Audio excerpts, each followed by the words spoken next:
নমস্কার সবাইকে, কেমন আছেন সবাই? আশা করি সবাই ভালো আছেন, আমরাও ভালো আছি। তো আজকে আমি এই যে দেশি মুরগি রান্না করব, সব মশলাগুলো একদম শিল নোড়ায় বেটে নেব।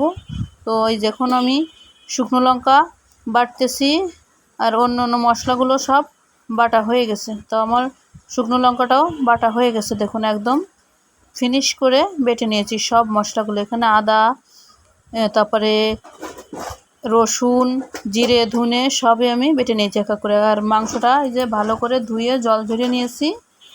এখন এক এক করে সব মশলা দিয়ে দেবো। প্রথমে লবণ হলুদ দিয়ে দিছি, এখন আদা বাটা, জিরে বাটা, রসুন বাটা, পেঁয়াজ বাটা দিছি, আর এই যে শুকনো লঙ্কা বাটা। এখন সরিষার তেল দিয়ে দেব, দিয়ে আর তেজপাতাও দিয়েছি, সাথে লবঙ্গ, এলাচ, দারচিনিও দিয়েছি, আর 3টা রসুন দিয়েছি। দিয়ে ভালো করে মেখে আধা ঘন্টার জন্য রেস্টে রেখে দেবো, ঢাকনা দিয়ে ঢেকে।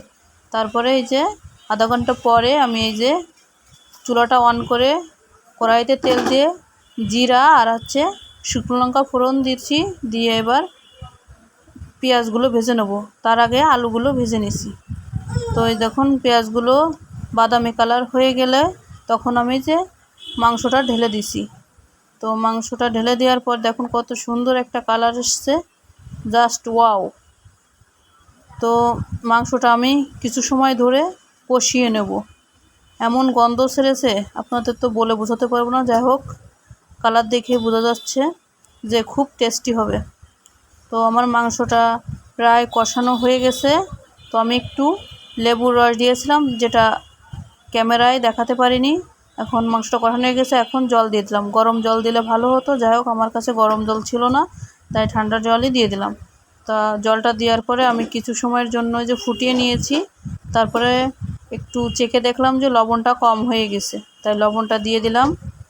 দিয়ে দেওয়ার পরে এই যে ভাজা গরম মশলা ভেজে রেখেছিলাম, সেটা এই যে বেটে এখন ওটা দিয়ে দিলাম।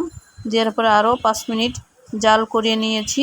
লাইটের জন্য এরকম কালার দেখা যাচ্ছে, যখন এখন ঢেলে নিচ্ছি, ঢালার পরে এই কালারটা এসেছে, জাস্ট ওয়াও। তো আজকের ভিডিওটা এই পর্যন্ত, ভালো থাকবেন সবাই।